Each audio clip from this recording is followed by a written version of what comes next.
आज आसतु आम वीडियो माध्यम देखा आपण मैंने केमती सहज उपाय आपणकर गैस चूल्हा को पोछि पारिबे।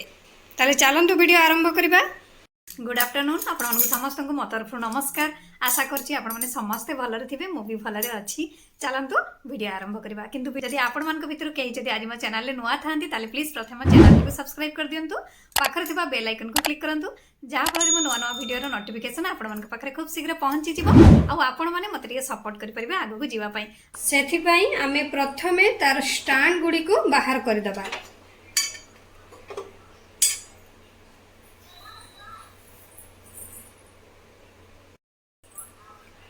तापरे आपण माने गोटे शैम्पू पॉकेट नेबे, जो शैम्पू आपण माने यूज करथुबे ताकू एबे आपण माने से गैस चूल्हा रे किछि देई देबे।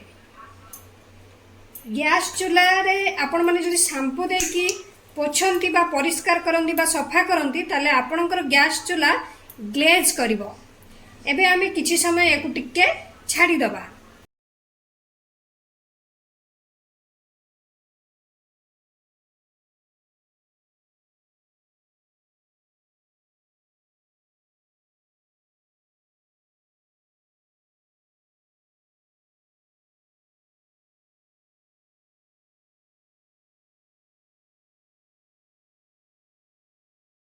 पूर्व आपण माने टिके आपणकर स्क्रबर को ओदा कर लेबे।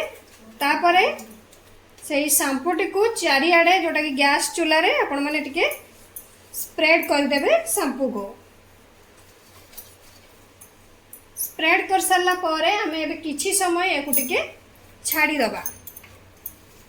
जदि आपण मानकर अधिका मैला हेते तो अधिका समय छाड़ीबे, जदि आपण मानकर कम थाए नॉर्मल मैला तो आपण माने हल्का किछि समय 2 मिनिट पाखापाखि छाड़ीबे। मिनिट पर आपण माने ओदा कपड़ा साहाय्य रे आपणकर गैस चूल्हा को भल भाव रे 1 रु 2 थर पोछि देबे।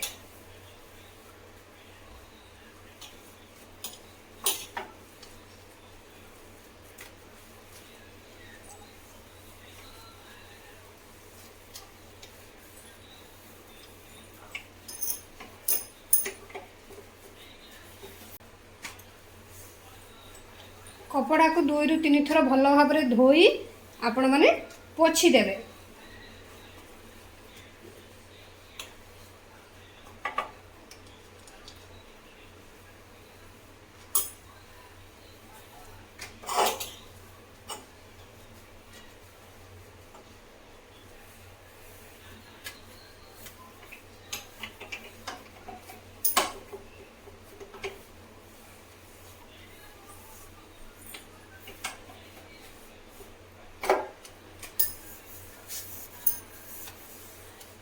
देखंतु एबे हमर गैस चूल्हाटी केड़े सुंदर ग्लेज करुची।